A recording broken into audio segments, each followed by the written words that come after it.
Hello, my name is Jim McKenzie. I work for the Mariposa County Resource Conservation District.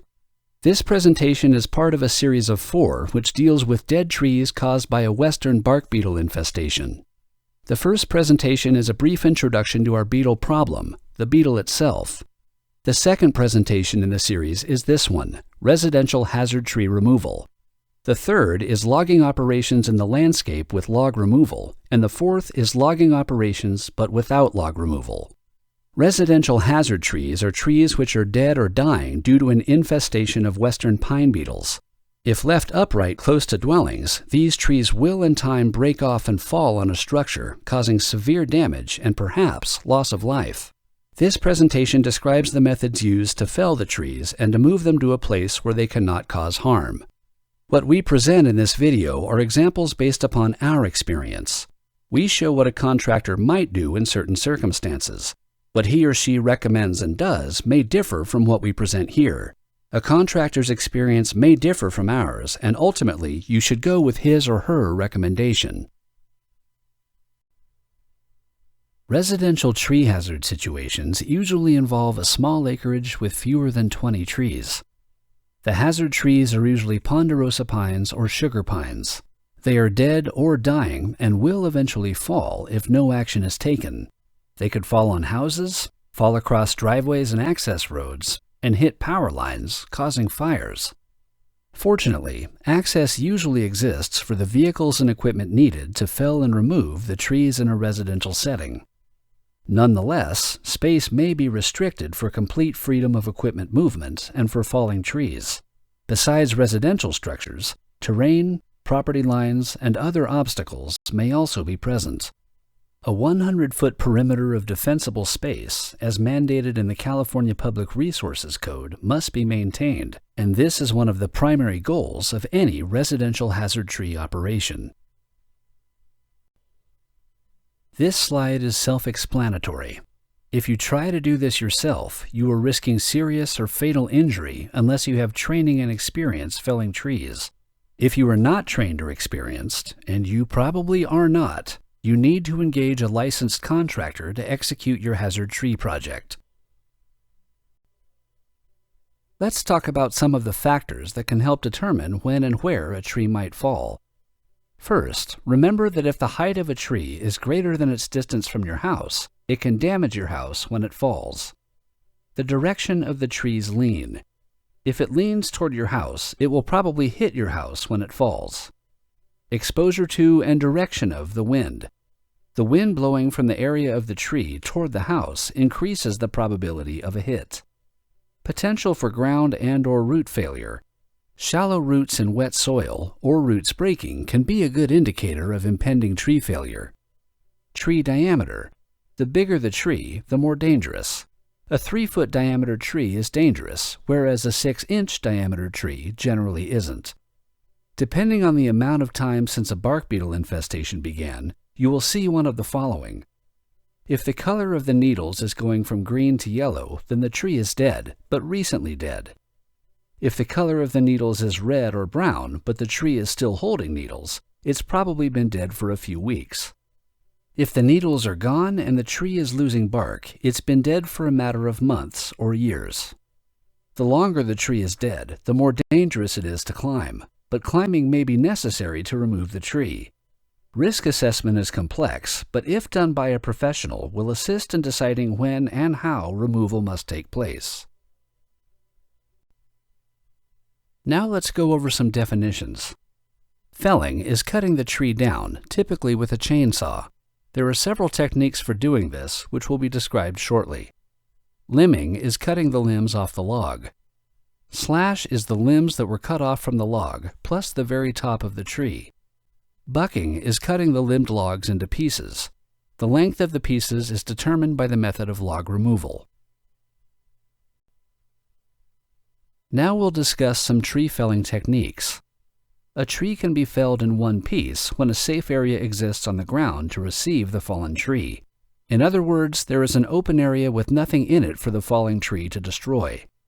A tree can also be felled in sections when there is no area on the ground big enough to receive the entire tree. This requires climbing the tree and cutting it through in several places from the top down, lowering each piece one by one. Finally, a tree can be felled in sections via the use of a crane. This is required when there is no area below the tree to receive the tree sections. This is the same as falling in sections, except that a crane must be attached to each piece so it can be snatched away and lowered to the ground in a safe area nearby. Let's talk about the various considerations when felling a tree in one piece. Option 1 is to do so without a line. What does without a line mean? It means there is no need for a line to be tied a ways up in the tree to be used to pull the falling tree in the desired direction. You can only fell in one piece without a line when the situation is perfect. What does perfect mean? The tree must be upright and have a balanced canopy, which is to say that the tree is perpendicular to the flat horizon and its upper branches are symmetrical, being no heavier on one side than the other, or the tree is already leaning in the desired direction. Also, the wind must be absent or blowing in the desired direction. If that's the case, great, but be careful. Wind can change suddenly. If it does, stop. Felling without a line may not work, and there needs to be a reevaluation. Option 2 for felling a tree in one piece involves pulling the tree in the desired direction of fall using a line in the tree. A trained person attaches a lead weight to a strong piece of line and throws it into the tree, then attaches it to the trunk. Or, a trained person might climb partway up the tree and attach the rope to the trunk. This assumes, of course, that the tree is safe to climb. A pulley is then attached to something such as a ground stake or another tree in the line of fall, and the rope is threaded through the pulley. A person on the ground then takes the line, walks off to the side, and puts tension on it, perhaps attaching the line to a come-along or to a vehicle. Another person then fells the tree. The tension is increased gradually toward the end of the cutting process. For felling a tree in sections, the technique is as follows. A climber climbs the tree, sawing off and dropping limbs as he or she goes. The top is cut off, and people on the ground drag the slash away from the bottom. Please note that the tree must be safe to climb.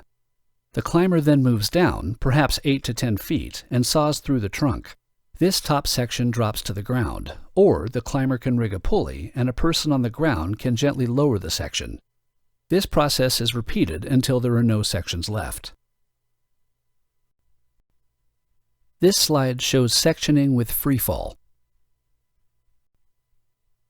This one shows rigged lowering with a pulley and line. Note that the pulley is located in a nearby tree that has been limbed. Finally, we have a situation where there is no room at the base of the tree to receive lowered sections, so we need a crane. A climber climbs the tree, cutting off branches as he goes until he reaches the highest safe point. He rigs his climbing line and a line from the crane. He cuts the trunk into sections one at a time, allowing the crane to snatch each one away as it is cut, to be lowered to a safe place on the ground nearby. This technique is both safe and fast, but could be expensive given the crane's transport cost and hourly use rate. The cost may be a wash, though, because the labor cost will be less. In the upper left image, we see the crane moving into position.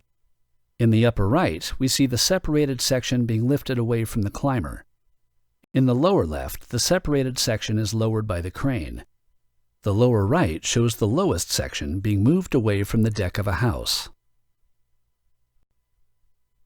By slash, we mean the limbs and other scraps that result from felling a tree.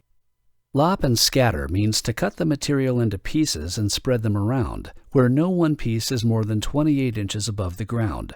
The idea is to create a fuel bed that is low to the ground in case of a fire. This results in a lower flame height. Pile and burn is cutting the slash into pieces, piling them, and lighting them on fire. Residential burning restricts you to piles of no more than 4 feet in diameter. The piles must be surrounded by 10 feet of mineral soil. It must be burn season and a permissive burn day. Permits may be necessary from CAL FIRE and air pollution control. To chip means feeding the material, devoid of rocks and dirt, into a chipper. This tends to be expensive. Load and haul is self-explanatory and tends to usually be even more expensive. This shows what lop and scatter looks like. Lop material so it is below 28 inches from the ground. Scatter material to reduce flame height and fire intensity. This is inappropriate for defensible space and tends to be aesthetically unpleasing. If you opt for the pile and burn treatment of slash, here's what you'll need to know. You are restricted to 4-foot piles. You must have a 10-foot clearance around each pile of mineral soil. Note the 2 images of piles here. Note the image on the right. The small piles are being fed one by one using a walk-behind with a grapple on the front. Pile burning requires a lack of tree foliage overhead. Burning under an oak tree will cause damage to the foliage. We recommend waterproof covering and suggest burning after rain. Use plastic sheeting and remove the sheeting before lighting. The whole pile needn't be covered. Stick a weed torch into the dry part to light. One of the advantages of the pile and burn technique is that it tends to look very clean once the burning is finished. Most chippers can handle limbs 6 to 8 inches in diameter. Chips can be put on the ground or blown into a truck or trailer and taken off-site. Chipping does not require overhead clearance, as does pile burning, and leaves a clean area. Chipping is probably more expensive than pile burning, however, especially since pile burning can be accomplished by the property owner. Here are some options for dealing with the logs. Option 1 is to leave the logs in place where they fall. This is usually impractical since this will be close by a house in the residential scenario. Option 2 is to move the logs elsewhere on the site. This, of course, requires equipment, a tractor or a walk-behind with a grapple on the front. You can have the logs piled into something called a cold deck. Option 3 is to load and transport the logs off-site. This requires a loader and a truck or trailer and a place to take the logs, perhaps the landfill with its curtain burner. This is the most expensive alternative. Option 4 is to have the logs milled in place. If you know someone with a portable mill, you can gift him or her with the logs, which he or she will then mill on site and in turn gift the boards to a prearranged recipient, who will pay for his or her labor. This strange sequence of events is actually mandated by state law, which forbids selling or bartering logs without a timber harvest plan or an exemption from having a plan. The last option is to buck them up into stove or fireplace lengths and keep yourself warm next winter. Leaving logs in place is the cheapest alternative by far. The location should be kept clear of flash fuels such as dry grass. The location should not unduly restrict movement on the ground. Generally, it's not horribly unattractive if there are just a few logs. The logs may be bucked into shorter lengths at a later time. Logs left to lie can be temporary. You can cut the logs into fireplace lengths or pile and burn the pieces later. Moving logs elsewhere on site is the next cheapest alternative to letting the log lie in one place where it fell. This requires equipment, a tractor of some sort with a grapple on the front. The location needs to be kept clear of flash fuels. Hit it with a weed eater and a rake once in a while. The location should not restrict movement on the ground. This option need not present an eyesore if the location is chosen carefully. The logs must be bucked into short lengths for transport and may be stacked into a cold deck. The third option is to load and transport the logs off-site. You have to pay to have this done unless there exists an organization within the county that has a grant to offset your costs. Check the websites for the Mariposa County Fire Safe Council or contact the Mariposa County Resource Conservation District. Here's how the mill-in-place option works. The portable mill is transported to the site by the contractor. You must pay the contractor for the milling labor and equipment transport. Equipment may be required to move a log if the mill cannot be set up in close proximity to the log. Milled material can be retained by you for your own use, or you can donate the lumber to the community. You cannot sell or barter the lumber. If you didn't pay the contractor for milling labor and equipment transport, and you gave him or her the raw material, then you are bartering the raw material in return for transport and milling. Gifting logs in exchange for milling and hauling is still barter and requires either a timber harvest plan or an exemption.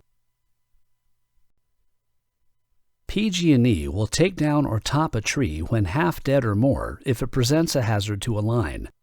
In addition, PG&E will limb the log and either lop and scatter the slash, chip any slash that is less than 4 inches in diameter where the material is accessible to the truck and attached chipper, or pile the slash for burning.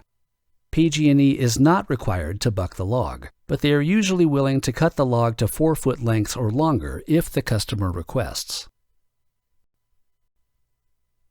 Here's how to formulate a plan for tree removal.